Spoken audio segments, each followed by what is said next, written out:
déjà arrivé de pleurer face à un jeu vidéo? Personnellement, oui. Et pourtant, je pense pas être une petite nature, mais je sais qu'on peut réellement s'attacher, voire même s'identifier à un personnage. Quel rapport entretient-on avec notre avatar? Et qu'est-ce que les jeux vidéo révèlent de nous?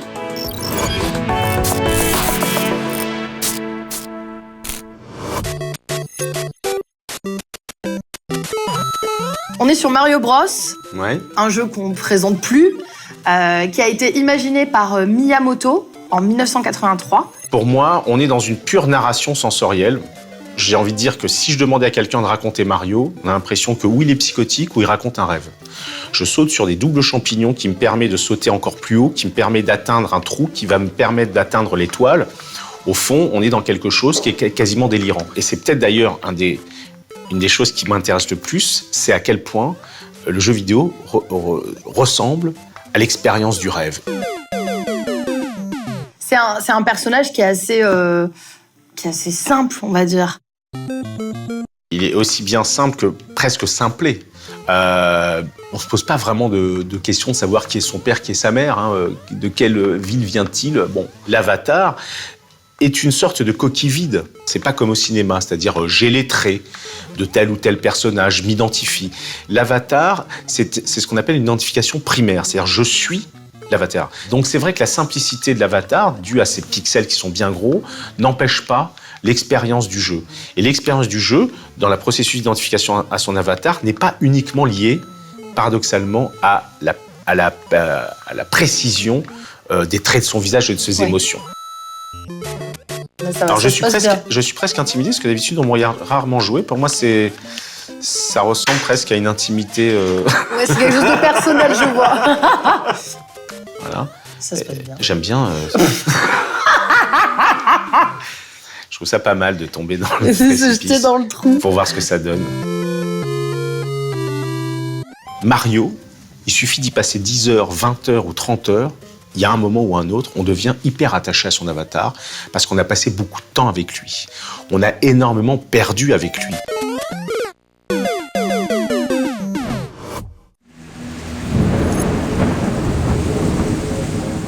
Ico est un jeu étonnant, d'une très grande poésie. Peu de sons, et on incarne ce petit garçon né avec des cornes.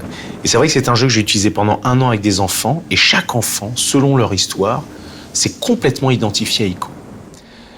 J'avais pas forcément saisi la puissance de ce jeu, mais il faut savoir que dans le domaine des game designers, c'est considéré comme une véritable référence, parce qu'il y a une chose incroyable dans ce jeu, c'est qu'à un moment, quand on va découvrir Yorda, la fameuse princesse, lorsque j'appuie sur la touche R1, je lui prends la main, et en retour de force, je ressens son cœur battre.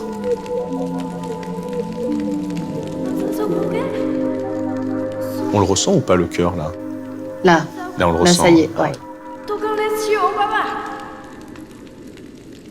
C'est assez intéressant de voir que dans l'histoire du jeu vidéo, la plupart des jeux vidéo fonctionnent toujours sur la question de la performance, de la compétition et de l'affrontement. Et là, finalement, c'est quand même un des premiers jeux qui met en scène de l'amour entre deux avatars. C'est quand même puissant. Le premier jeu vidéo que j'ai vraiment utilisé, ça a été Ico, avec vraiment un vrai processus de guérison. C'est ce qu'on appelle les médiations thérapeutiques. Un petit garçon qui a sauvé sa maman d'une overdose s'est très vite identifié à Ico. Et Yorda, c'était l'incarnation de sa maman. L'empathie avec Yorda était une empathie hyper anxieuse, à tel point qu'il avait toujours le doigt crispé sur R1. Au point où d'ailleurs tous les autres enfants l'ont appelé R1. Alors après, il s'est passé une chose complètement étonnante. Le pont s'effondre. D'un côté, Ico, de l'autre, Yorda. C'est à R1 de jouer. Plus aucun désir de jouer. Le jeu n'avait plus aucune saveur. Et là, il saute dans le vide, comme une sorte de suicide virtuel. Et à ce moment-là, il a commencé à avancer dans le jeu, non plus pour sauver sa maman, Yorda, mais pour avancer dans le jeu et pour sauver sa propre vie. Le jeu lui a permis de se dégager d'un monstre qu'on appelle la culpabilité, alors que ce n'est qu'un jeu vidéo.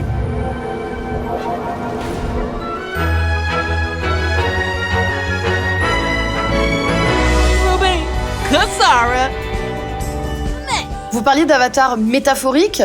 Il y a des jeux qui, quand même, permettent de personnaliser vraiment à fond notre avatar.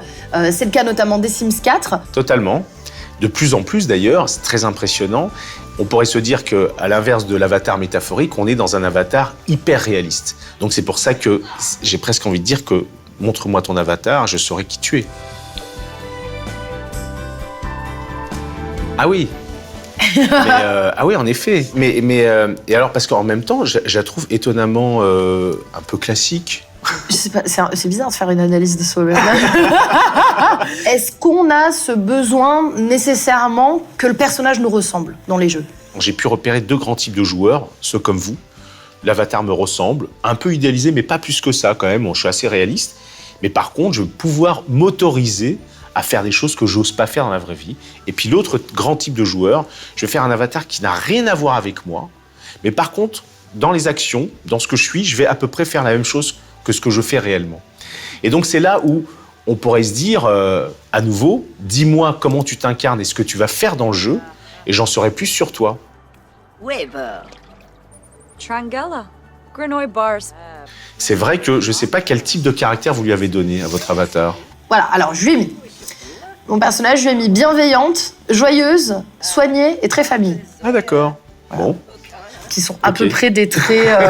je vais pas mis trop mes défauts. Hein. J'ai dit, voilà, on va lui mettre que des qualités. D'accord. Il y a l'incarnation d'un côté, ok. Mais finalement, très rapidement, quand on rentre dans le détail de ce jeu, c'est pas tant l'avatar qui est intéressant, c'est les relations qu'il a avec les autres avatars. Dans les critiques qu'on a pu entendre sur les Sims, souvent on disait oui, c'est un peu Peyton Place, c'est-à-dire le côté banlieue américaine. Moi, je dirais que c'est plutôt proche de Desperate Housewives, quoi. C'est-à-dire, on a une apparence, mais finalement, derrière, on peut faire des choses complètement transgressives. C'est impressionnant, la puissance de projection que l'on a dans la manière dont on va faire vivre son avatar. On a vu que dans les Sims, je pouvais faire un personnage qui va me ressembler, ou presque. Un peu idéalisé tout de même. Hein. On va voir maintenant ce que je vais faire comme avatar, mais en étant dans un jeu qui ne me permet pas de faire un avatar qui me ressemble à l'identique.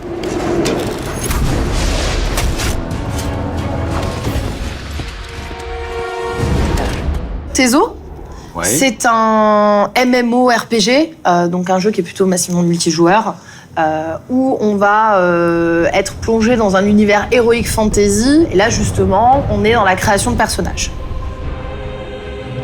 J'aime bien les elfes, il a un petit côté bobo, hein. Et je choisis évidemment d'être un sorcier, puisque les psychanalystes sont des sorciers. Ah oui, c'est beaucoup mieux. Il est vachement musclé, hein. Ouais. Bah, je crois qu'il pourrait carrément créer une page Instagram. Hein. J'ai envie d'être doux, quand même, mais d'être un doux sorcier, mais quand même qui... Mais super baraqué. Mais super baraqué, quoi. C'est-à-dire, c'est tout le paradoxe de ma vie. C'est un peu ça. L'avatar, est-ce qu'il va pas finalement aussi servir un peu à se cacher ? Au fond, ça me fait penser à cette phrase d'Oscar Wilde qui disait « J'en saurai plus sur toi quand tu portes ton masque que lorsque tu l'enlèves ».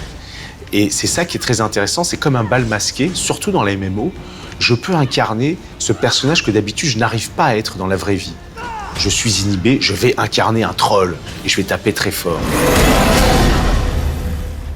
Souvent, moi, quand je recevais mes patients, je leur demandais pas leur nom, mais je leur disais « Mais quel est ton rôle, quelle est ta race ?»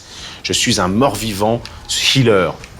Donc, tu es un peu du côté obscur de la force, puisque tu es un mort-vivant. Oui, non, mais attendez, je suis un soigneur. Il y a un peu ce qu'on retrouve dans la classification de Richard Bartle, c'est-à-dire ces 4 grandes manières de jouer dans les jeux en ligne, hein, c'est-à-dire le socialiseur, le compétiteur, l'interacteur et le killer-player, c'est-à-dire un peu le troll. On a tendance à vouloir figer les joueurs, mais on pourrait se dire que pas simplement dis-moi qui tu es et comment tu joues, je te dirai qui tu es, mais dis-moi comment tu as envie de faire évoluer ton personnage et peut-être j'en saurai sur la manière dont tu as envie d'être ou la manière dont tu es à ce moment-là. Je joue quand même beaucoup, plus de 5 heures par jour je dirais. J'ai créé 6 personnages level max et j'ai un personnage qui est beaucoup plus bas. L'aspect physique et apparence du personnage n'interagit absolument pas avec le jeu dans la performance. J'en ai fait un argonien qui est tout petit, tout maigre. J'ai un templier qui est énorme. Mes personnages sont axés vers ce que je veux jouer. Donc finalement, je les délaisse peut-être un temps, une semaine, 2 semaines, un mois. Mais je reviens toujours vers eux. Je suis plus attaché à mon compte qu'à mes personnages au sens strict. Parce que mon compte est attaché à des guildes et à une communauté. Est-ce que l'investissement émotionnel qu'on va avoir dans le jeu vidéo sera plus fort que par rapport à d'autres formes d'art. Dans le cinéma, il est évident que je me retrouve spectateur. Il me mène là où il veut.